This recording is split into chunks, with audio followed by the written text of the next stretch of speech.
শুরুতেই আমরা যে বিষয়গুলো জানতে চাইব যে আসলে কবর জিয়ারতের সঠিক পদ্ধতি কী? কারণ আমরা এই জায়গাটাতে অনেক সময় ভুল করি, কবরবাসীর কাছে চেয়ে ফেলি। তো আসলে বিষয়টি সুন্নাহ কী আমল রয়েছে, কীভাবে করা উচিত, খুব সংক্ষেপে যদি আমাদেরকে মূল কথাগুলো বলেন। আলহামদুলিল্লাহ, নাহমাদুহু ওয়া নুসাল্লি আলা রাসূলিহিল কারীম, আম্মা বাদ। প্রত্যেক মাইয়েত তাদের দাবি হচ্ছে, আমাদের প্রতি তাদের অধিকার হচ্ছে আমরা তাদের জন্য দোয়া করি, আল্লাহ পাক যেন তাদের জীবনের যে ভুল ত্রুটিগুলো আছে এগুলো মাফ করে দেন, তাদেরকে জান্নাতের মেহমান হিসেবে কবুল করেন। আমিন আমিন। কিন্তু আমরা অনেকেই ভুল করে ফেলি, আপনি যা বলছেন। আমরা বিশেষ কিছু শ্রেণী আমাদের দেশের মধ্যে, সাধারণ মুসলমানদের কবরের মধ্যে গিয়ে আমরা তাদের কাছে চাই না, আমরা বিভিন্ন কবরস্থানে গিয়ে ওনাদের জন্য দোয়া করি। এই জায়গার মধ্যে কোনো সমস্যা নাই, কিন্তু সমস্যাটা হয় কোন জায়গার মধ্যে? আমাদের দেশের মধ্যে কিছু পীর নামদারি ব্যক্তিদের মাজার আছে, অনেকের আমরা চিনি আর অনেকের ব্যাপারে আমরা সন্দিহান। যাই হোক, কিছু মানুষ বিশ্বাস করে তারা আল্লাহর ওলি, তারা ফির সাহেবের মাজার, এই জায়গার মধ্যে গেলে তাদের মনের আশা পূরণ হবে, যাদের সন্তান নাই সন্তান পাবে, যাদের মামলা মোকদ্দমার মধ্যে আছে নিষ্কৃতি পেয়ে যাবে। এই ধরনের অনেকগুলো ভুল চিন্তা ভাবনা তাদের মধ্যে আছে। হক্কানি মানুষের কবরও আছে যারা, আবার সেই সাথে আবার অন্যদেরও আছে। জি, আমি তো এই কথা আগেই বলছি, কিছু মানুষকে আমরা চিনি, ওনারা ভালো, আর কিছু মানুষের ব্যাপারে আমরা সন্দিহান, কিন্তু লোকেরা তাদেরকেও ফির মনে করে। আরও আশ্চর্যের কথা, যেহেতু আপনি বলছেন একটু যোগ করতে হয়, আমাদের দেশের মধ্যে এমন কিছু ফিরের নাম আছে, যেমন ল্যাংডা শাহ, কেল্লা শাহ, এইরকমভাবে বিভিন্ন নাম আছে। এগুলো নাম শোনার পরেও সন্দেহ লাগে, এগুলো আবার কেমন বুজুর্গদের নাম, পাগলা শাহ, ঘোড়া শাহ, গোলাপ শাহ, এই সমস্ত নাম শোনার পরেও মানে প্রশ্ন জাগে যে এই নামগুলো তো কোনো মুসলমানদের যে সুন্দর সুন্দর নাম, কিয়ামতের দিন কিন্তু আল্লাহ রাব্বুল আলামিন বান্দাদেরকে নাম সহকারে ডাকবেন। হাদিসের মধ্যে আছে, ইউদাউনা ইয়াওমাল কিয়ামাতি বিআসমাইকুম ফাহসিনু আসমাআকুম। হাসরের ময়দানে আল্লাহ পাক তোমাদেরকে নাম ধরে ডাকবেন। এজন্য নামগুলো হতে হবে নবীদের নামে, সুন্দর সুন্দর নামে, যাই হোক সুন্দর অর্থপূর্ণ নাম। তো আমরা যারা অনেক সময় ভুল জায়গার মধ্যে চলে যাই, গিয়ে আমরা তাদের কাছে সন্তান চাই, মামলা থেকে নিষ্কৃতি চাই, গরিব মানুষ বড়লোক হইতে চায়, অনেক ধরনের সম্পদের মালিক, এই সেই ইত্যাদি ইত্যাদি।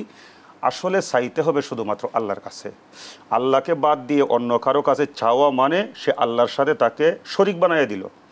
আর আল্লাহ নিজেই কবরবাসীকে সালাম দিয়ে সেখানে, হ্যাঁ, জিয়ারত হবে, কবরবাসীকে সালাম দিবে, সালাম দেওয়ার সূরা ফাতিহা তিলাওয়াত করবে, সূরা ইখলাস তেলাওয়াত করবে, দরুদ শরীফ পড়বে আল্লাহর কাছে। বা এই সূরাগুলো যদি নাও পারে, সে যা পারে কিছু আল্লাহ পাক আমাদের উপরে যা নাজিল করেছেন আল্লাহর কালামের মধ্যে, যে যা পারে একটু তেলাওয়াত করবে, আল্লাহর কাছে দোয়া করবে, নিজের মাগফিরাতের জন্য দোয়া করবে, নিজের বাবা মায়ের মাগফিরাতের জন্য দোয়া করবে, ওই কবরবাসীকেও আল্লাহ যেন মাফ করে দোয়া করবে। এইটা কোনো বিষয়কে নির্দিষ্ট করা কি ঠিক এরকম, যেমন যে কোনো একটা সূরা পড়তেই হবে, মানে এইটা না পড়লে হবে না, এরকম তো কিছু নাই। না না, এইরকম কোনো নির্দিষ্ট কোনো নিয়ম নাই।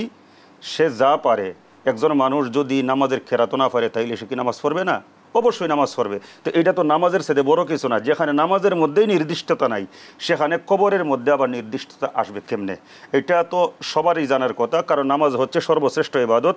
কিয়ামতের দিন আল্লাহ রাব্বুল আলামিন সর্বপ্রথম বান্দার কাছ থেকে যে আমলের হিসাব নেবেন সেটা হচ্ছে নামাজ। আরও দুঃখের বিষয়, আমাদের দেশের মধ্যে এমন কিছু নামদারি পীর বুজুর্গ আছে, মানে তারা মনে করে আর কি যে, অথচ ওই সমস্ত তাদের পীরেরা নামাজের সাথেও সম্পৃক্ততা নাই, রোজার সাথে সম্পৃক্ততা নাই, অনেকেরই সম্পর্ক মদের সাথে, গাজার সাথে, বা গান বাজনা, ডাকডোল ফিটানো, এগুলা। আবার অনেক এমন নামদারি পীর নাকি আছে, আমরা বিভিন্ন সোশ্যাল মিডিয়াতে দেখি, বাস্তবেও দেখা যায়। আমি সবার কথা বলছি না, ভালো মানুষ তো অবশ্যই আছে, কিন্তু ভালো ছাড়া আরেকটা যে শ্রেণী আছে, অনেক সময় চতুর্দিকে নারী দ্বারা বেষ্টিতও থাকে, এইরকমও আছে। তারা কেমনে আবার বুজুর্গ? এই সকল ভণ্ডদের থেকে আমাদেরকে দূরে থাকার তৌফিক দান করুন।